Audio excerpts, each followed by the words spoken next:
Howdy. My name is Nonat, and welcome back, finally, to the Ancestry Deep Dives, this time going over the long overdue Lizardfolk.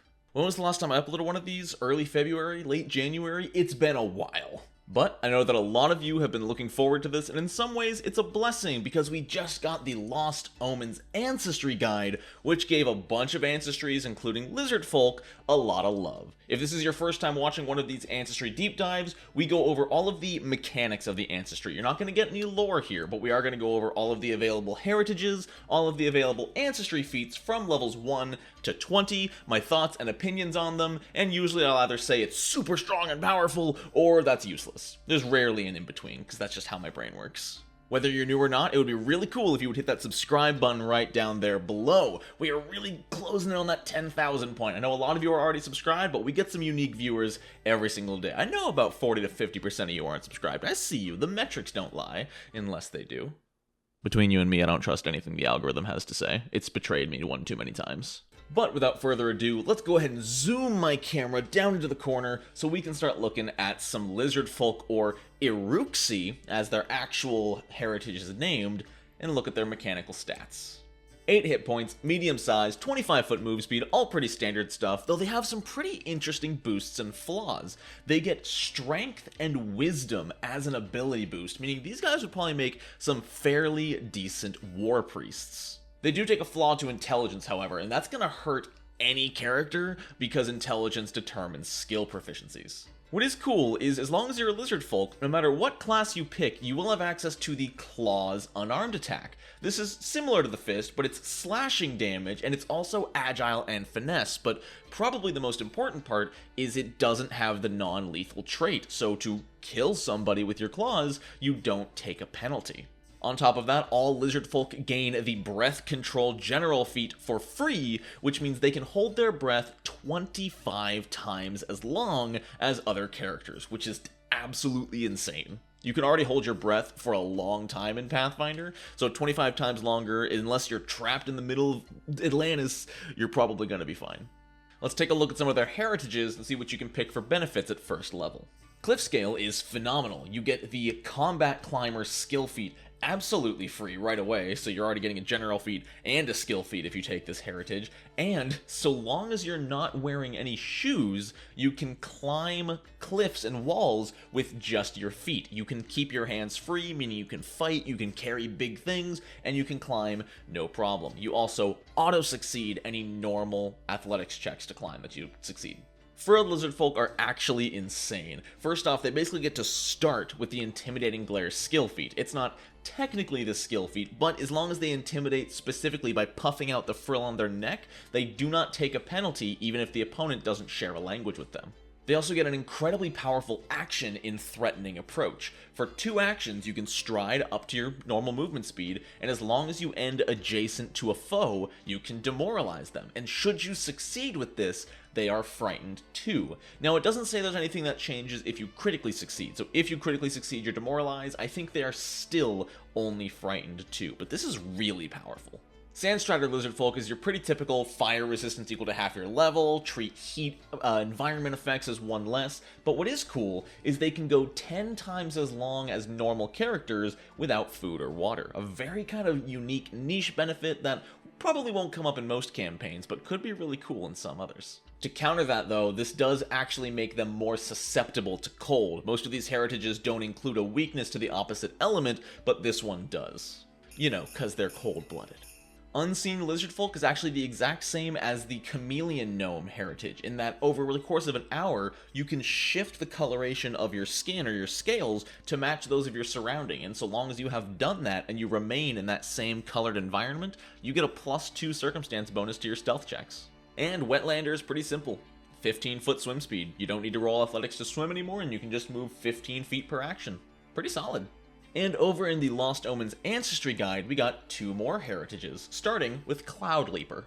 Cloud Leaper Lizardfolk actually have big old flaps of skin under their arms and their legs, so as long as they have enough space to spread out while falling, they cannot take fall damage as they slow their descent just enough to remain uninjured. Pretty cool. And the Woodstalker Lizardfolk is really powerful, in the woods. As long as they're in the woods or a forest-like environment, they can take cover even if there's no direct object on which they can usually take cover. They can do it right out in the open so long as they are in a forest environment.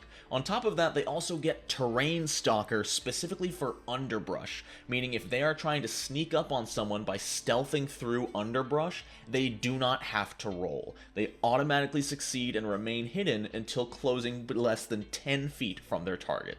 That is an insane skill feat. And that is all the Lizardfolk heritages. They've got some cool ones. Aside from 1 or 2 feats that overlap with a couple other ancestries, it's some really unique stuff for all these just different types of real-world lizards being put into the entire Iruxi ancestry. It's really cool.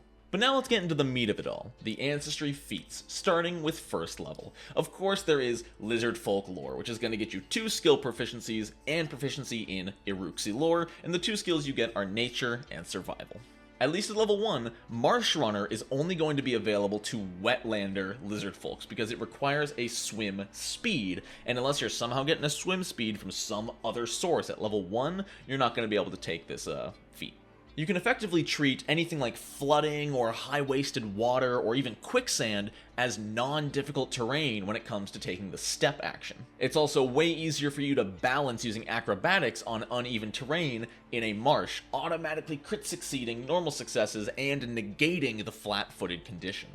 Parthenogenic hatchling is pretty good. It makes you way more resilient against diseases and makes you go even longer without food or water. Technically not longer, but I'll get to that. First off, you get a flat +1 circumstance bonus to all saving throws against disease effects. On top of that, whenever you succeed your saving throw against a disease, you reduce its stage by 2 instead of 1, and if you crit succeed, you reduce its stage by 3 instead of 2. Fantastic. Also, with what I was saying before, you take damage from starvation and dehydration over time. Well, if you have this feat, you take it half as fast. Instead of dehydration hurting you every hour, it's every 2 hours. Instead of starvation hurting you every day, it's every 2 days. Razor Claws just upgrades the claw attack you get automatically. Instead of 1d4, it's now 1d6, and it's versatile piercing. Not bad. Reptile Speaker is exactly what it says. You can understand reptile creatures and even use diplomacy on them. Sharp Fangs gives you a 1d8 piercing jaw attack, and Tail Whip reduces the opponent's defense stat. And Tail Whip is a 1d6 bludgeoning unarmed attack with the sweep trait, making it more effective at hitting different targets. Now I need to make something very clear with you all. We're going to be talking about the Lizardfolk feats in the Lost Omens Ancestry Guide. And I urge you, and I cannot emphasize this enough, do not laugh. Nothing I am about to describe is inappropriate in any way. So let's talk about Bone Magic. Bone Magic lets you get any primal cantrip and cast it using your Charisma modifier. It's a pretty standard ancestry magic feat. Consult the Stars lets you become trained proficiency in any one skill, but unlike something like an elf where they have to choose at the beginning of the day, you can choose at any point throughout the day. But you need to be able to see the sky and spend 10 minutes focusing on it. Also, you can only become trained in skills whose key ability that is used is Charisma, Intelligence, or Wisdom. It's a lot of restrictions, but this does mean if you find a book that everyone's struggling to read, you can say, hold on, let me try, consult the stars, become trained in Arcana, and then try to identify it. Really, really useful in the right context. Lightning Tongue gives your tongue a 10-foot reach to grab any object of light bulk or less, whip it back to you, and grab it in your hands. If both of your hands are full, you cannot hold the object in your tongue. It's sort of like a quick stick, pull, and release. So if you can't catch it, it falls to the ground in your space, but it can still pull something from 10 feet away onto your square. And the final level 1 ancestry feat for the Iruxi is Reptile Rider. This automatically gives you the Ride General feat, already fantastic, and it gives you a +1 bonus to handle animal with any kind of reptile. This includes reptiles, dinosaurs, and non-sapient dragons. So if the dragon can't talk, it's more like a wyvern, you can attempt to handle animal, get your bonus, and maybe even get a really cool wyvern mount. Imagine an Iruxi riding a wyvern into battle. That's really, really cool, guys. At 5th level, if you took the Sharp Fangs first level feat, and you went through puberty and stopped having voice cracks, you can take the Envenom Fangs feat. This is actually incredible. For a single action, you empower your next attack action.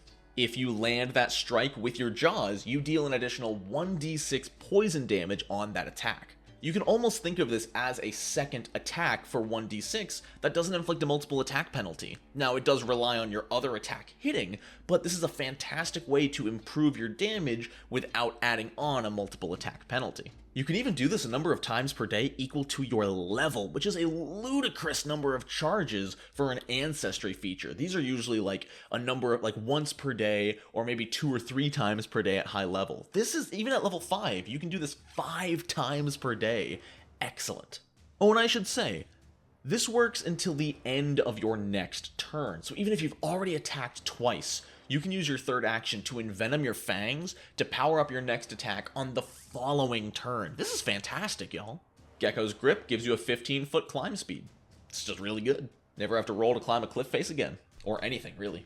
Iruxi Unarmed Cunning is pretty cool. Being able to get crit specialization on your unarmed attacks is really neat, though it is only for unarmed strikes you've gained from your ancestry. If you're an Iruxi monk and you're in dragon stance, even though as a monk you would already have crit specialization, if this somehow happens and you don't have crit specialization with your dragon tail attacks, this feat will not give you specialization with your monk stance unarmed attacks.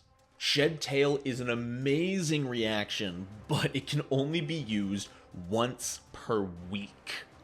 If you have been grabbed, you have become grabbed, you are immobilized by a creature, as a reaction, you stop being grabbed. That's it. Just as a reaction, you are no longer grabbed. No roll, no check, just done. My issue with this is that, first off, you take a -2 penalty to all balance checks for the next week.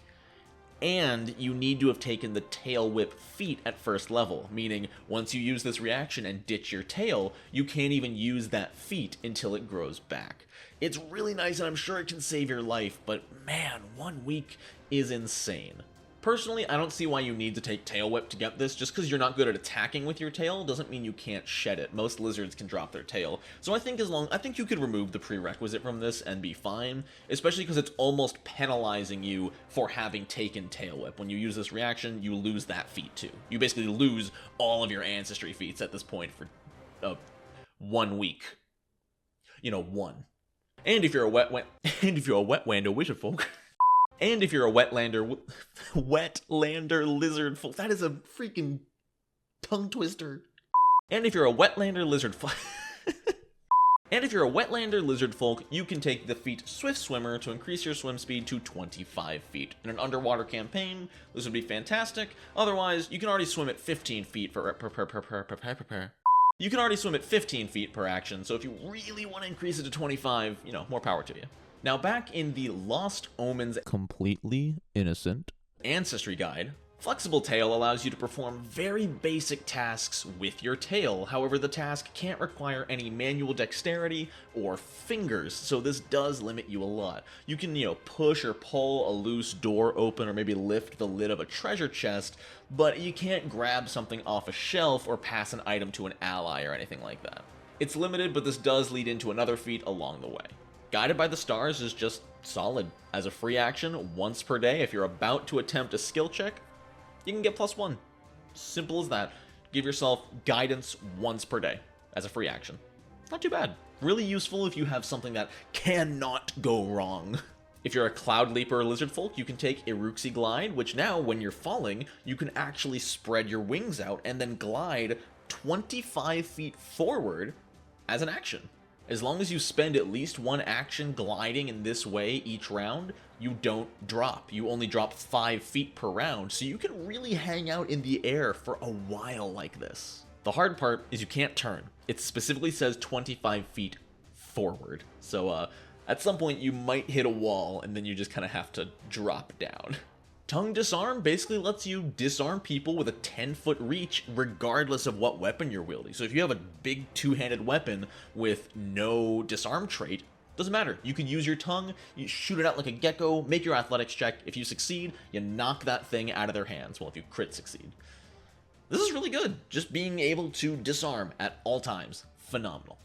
Ninth level, back in the Lost Omens character guide, we get terrain advantage, which is okay. If you are in difficult terrain that is not difficult to use specifically because you're a lizard folk, like the marshy swampland from earlier, and your opponent is in that difficult terrain, they are flat-footed to you. Additionally, if you're a wetlands and they are in the water, they are flat-footed to you as well. But again, only if you're a wetlands Iruxi. And once again, back over to the family-friendly Ancestry Guide. Bone Collar allows you to cast Animal Messenger or Phantom Steed once per day, but these spells specifically take the form of either a tiny little reptile to deliver your message, or a big ol' skeletal dinosaur for you to ride with Phantom Steed, which is too cool. Oh, actually no, it's not skeletal, it turns the bones into flesh, but I feel like a skeleton sounds cooler, so that's how I would run it. Fight me. Dangle at level 9 requires the flexible tail feat, but effectively lets you use your tail to hang from overhangs, or cliff faces, or branches, while keeping all of your extremities free. You can use both hands, you could use your feet for something. The only thing keeping you up there is your tail, giving you complete freedom of motion. Read the Stars is really cool. You either need specifically astrology lore, or trained in occultism. You can spend an hour analyzing the stars, and basically ask the GM a question about an event taking part in the next week. You make that check against the appropriate DC, and if you succeed, the GM gives you one piece of evidence or a clue. It can be as cryptic or as obvious as they want it to be. Really nice for progressing the story forward. On the other hand, this is a secret check, so you don't know if you succeeded or not, and should you actually critically fail your occultism check, well, the GM gets to give you a piece of advice, a piece of information, but it's wrong. But because the check was secret, you don't know that. The final feat for Iruxi in the Lost Omens character guide is kind of boring. With Iruxi Unarmed Expertise, it increases your proficiency with unarmed strikes to expert if you're currently trained. And this doesn't even apply to all unarmed strikes, only unarmed attacks you got from your ancestry. Though I will admit, there is a spot this can be really useful. If you are a fighter, and you want to be just as good with your claws as you are with your sword or bow or whatever, when you get Fighter Weapon Legend and you have this level 13 Ancestry feat, you will also become legendary with your fists. Not your fists, but your claws, or your tail, or your jaws, which means you're never unarmed. A fantastic idea is to make an Iruxi fighter who focuses on bow and crossbow and whatever, but they also take these unarmed feats so they can go toe-to-toe in melee. And once you hit level 13 and you're legendary with your bow, congratulations, you're also legendary with your claws and jaws, which normally you wouldn't be legendary in until, what, level 17 or 19? Pretty good. We got 3 left. This one's pretty simple. Bone Investiture at level 13 lets you cast 5th level dinosaur form once per day. Oh, are you a rogue who just got caught sneaking around? T-Rex. T-Pose. T-Pose Rex. Somebody please make me fan art of a T-Pose T-Rex. I don't know why, I just want to see this. Iruxi Spirit Strike is not great, I'll be honest. It's a 13th level Ancestry feat that any unarmed strike granted by the Lizardfolk Ancestry feats, your claws, your jaws, your tail, has the Spirit Strike rune, meaning they do bonus damage to incorporeal creatures. The reason I say this isn't that good is that Ghost Touch is like a level 3 or level 5 property rune on weapons, and you can just get hand wraps of Mighty Blows with that on it really cheap. Now, again, yeah, this is useful if you are somehow kidnapped by ghosts and they take all your gear. This will be nice. 99 times out of 100, though, this won't get that much use, unless your DM specifically designs your game around you, which would be pretty cool. Now, the level 17 Lizardfolk feat is one of the coolest penultimate Ancestry feats in the entire game. Scion Transformation. You hibernate for 24 hours, meaning your character is out of commission for a full in-game day. After that time is up, you are permanently affected by the spell Enlarge. You become a large-sized creature. Your hit points increase by your level, so you're gaining 17 additional max hit points. You permanently gain reach with all of your melee attacks, and you deal a permanent 2 additional damage with all melee weapons, including unarmed attacks. So yeah, your tail and your jaws and your claws now all have reach too. The only downside of this feat is that you become permanently clumsy 1, so this is going to reduce your armor class and every single dexterity related check in DC by 1. So it's sort of a risk versus reward thing. Do you want to be big lizard boy and be a little easier to hit? Or stay small lizard boy and be a little more evasive? It's a cool choice. This feat is not for everyone, but it's a damn cool thing to pick up. And that is it for our friends, the Lizardfolk. Guys, they have some really cool feats available to them. Their heritages are super unique. Their feats are really neat. I love all the focus on improving their combat abilities with their ancestry feats, which means if you're something like a spellcaster, you can get some pretty solid proficiency and melee options available to you. I think the stuff they got in the new Ancestry Guide was phenomenal. I think it just really fleshes out their entire culture and brings those choices available to them in character customization. But let me know what you think. Let me know down in the comments, what's your favorite Ancestry feat for the Lizardfolk? Are you playing a Lizardfolk? Do you plan to play a Lizardfolk? And while you're scrolling down there, do you see that little thumb?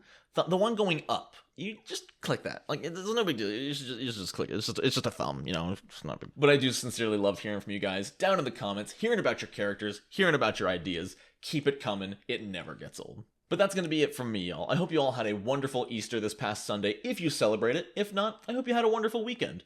Thank you all so much for watching. I want to give a massive shout out to my patrons, and if you're interested, I'm going to be releasing some new patron content soon. We're talking a whole new subclass for a class, and that's going to be coming out in the next 3 or 4 days. So there's a link in the description if you want to go join that Patreon. Get 1 or 2 days early access to it, because I'll be releasing that a little early to patrons. But enough selling out. Let's wrap this up. I appreciate you guys sticking with me. I hope you're looking forward to future videos coming out, because we have the fighter class deep dive coming out real soon. I'm real excited for that, and I hope you are too. So thank you all so very much for watching. I hope you have a wonderful rest of your day. Until next time, no Nat 1.